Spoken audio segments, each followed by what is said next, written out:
This is Harley Keener. You may remember him from the criminally underrated Iron Man 3. I know, shut up, you're wrong. He was Tony Stark's erstwhile assistant, an attendee at his funeral, and a living Shane Black movie trope. He may also be the Marvel Cinematic Universe's next big hero, and its next big villain.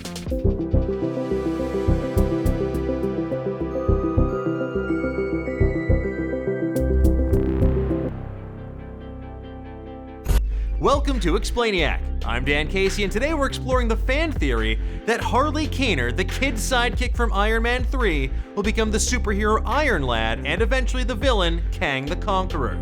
With Thanos out of the picture, the MCU has a large purple hole to fill. Shut up. No. Why did I write this? Fortunately, Kang the Conqueror is no shrinking violet. Before we dive into how this will happen, though, let's give a little historical context as to who Iron Lad and Kang the Conqueror are and why they matter.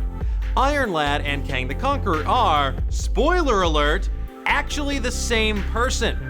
Iron Lad, a.k.a. Nathaniel Nate Richards, is the younger version of Kang, a time traveler from the future who just so happens to be one of the Avengers' greatest villains. Using time travel technology, young Nate witnesses the battles and events that would lead to him becoming the villainous Kang, and decides to try and avoid his destiny by traveling back in time to seek the Avengers' help. But with the Avengers disbanded, Nate does the next best thing. He forms his own team, the Young Avengers, and models himself after Iron Man. Eventually, Kang comes a-looking for his younger self who just wants his teen bud to return to his proper place in space and time. Do you have any idea what time it is, young Kang? You're out past curfew by a few hundred years. This leads to a massive battle with the Young Avengers and the surviving Avengers that culminates in Iron Lad skewering Kang through the chest with a sword.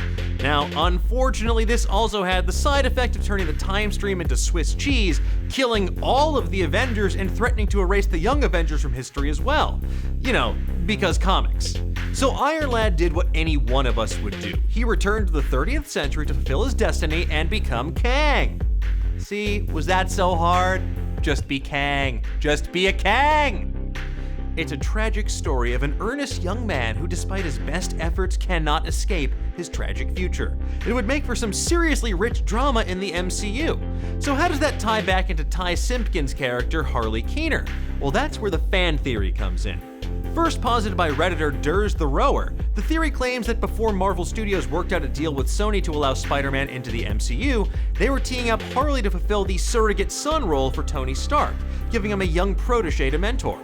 According to multiple sources, Simpkins signed a 3-picture deal when he joined the MCU back in 2013's excellent Iron Man 3. This may have been a precautionary measure by Marvel Studios in case they wanted to bring him back, but it also feels pretty auspicious for what's supposed to be a relatively minor character to have him sign such a lengthy contract unless they had much bigger plans for him. The Sony deal was signed in 2015, which gave Marvel a much more potent storytelling tool in the form of Spider-Man. Beginning in Captain America: Civil War and cemented in Spider-Man: Homecoming, Spider-Man and Tony Stark's relationship became a pivotal narrative throughout Phase 3. Both Avengers: Infinity War and Endgame were in development since at least 2014 when Kevin Feige revealed the entire Phase 3 slate at a massive event at Los Angeles' El Capitan Theater. I was there. It was weird. Given how integral Tony's arc, especially his mentor-mentee relationship, was to those movies, the theory posits that they were always going to be a part of the story. But the focus shifted from Harley to Peter once the Sony deal went through. Had Marvel not been able to broker a deal with Sony, then it seems likely that Harley was primed to fill this role. After all, Harley was also in attendance at Tony Stark's funeral during Avengers Endgame. That's not the kind of event that casual acquaintances just kind of crash uninvited, like, hey, remember me? You told me to face my fears and overcome my childhood trauma and just, I don't know, made me a better potato gun? Anyway, sucks that you're dead. 3000, baby! The theory says that we would have seen Harley embrace his tendencies as a tinkerer and evolve from potato gun maker to Iron Lad over the course of Phase 3.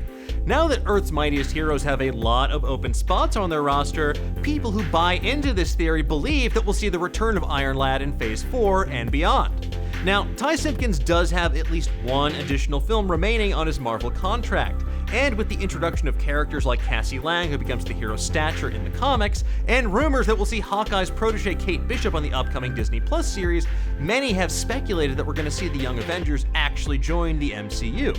Now, perhaps they could even use the existing Kang Iron Lad storyline to their advantage by tweaking it just a little bit. So imagine if a version of Harley just grew up bitter, having felt passed over by Tony Stark, and using technology, specifically Tony's time travel tech, for evil, slowly morphing into Kang the Conqueror, and then coming back in time to kill Peter Parker, who he views as his mortal enemy, the man who stole his rightful future. Or, as Redditor YRobY put it, have Harley try to be a young hero in the present while a mysterious new villain known as Kang shows up over the course of several films. Eventually, we have the shocking revelation when Kang takes off a helmet to reveal that he's been an older version of Harley all along. The audience gasps, we cut to black, and then the fun truly begins. Or maybe he'll just develop an extremely successful line of potato guns and lead a blissful spud-shooting existence living off the massive wealth brought in by his tater launchers. Only time will tell. Now, if this does happen, if we see Kang or Iron Lad in the MCU, and that's a big if, it won't be for quite some time. After the time travel shenanigans of Avengers Endgame, it might feel like a bit of a cop-out to go back to the time travel well so soon.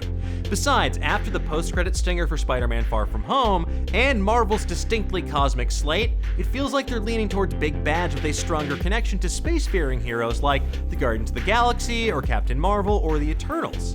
And now that the Fantastic Four is back under Marvel's umbrella, I'd expect to see villains like Annihilus, Galactus, or even Doctor Doom well before Kang the Conqueror ever rears his ugly head. But if they slowly introduce Iron Lad over the course of the next phase and then begin weaving in hints, culminating maybe in his villain turn in phase 5 or 6, well then that could become one of the greatest long cons the MCU has ever seen. But tell me, what do you think? Do you think this fan theory has merit? What villains do you want to see in phase 4 and beyond? Let me know in the comments below and give me a thumbs up while you're there. Thank you so much for watching. If you like what you saw, please share this video with your friends and hit that little notification bell so you never miss a new episode of Explainiac. If you want even more Marvel theories, make sure you check out past Explainiac episodes on Nerdist channels right now. And if you have suggestions for future episodes, please leave them in the comments or tweet me directly at Dan Casey. This is an evolving process and I want you to be a part of it. And remember, not everything in life can be explained, but for everything else, there's this show.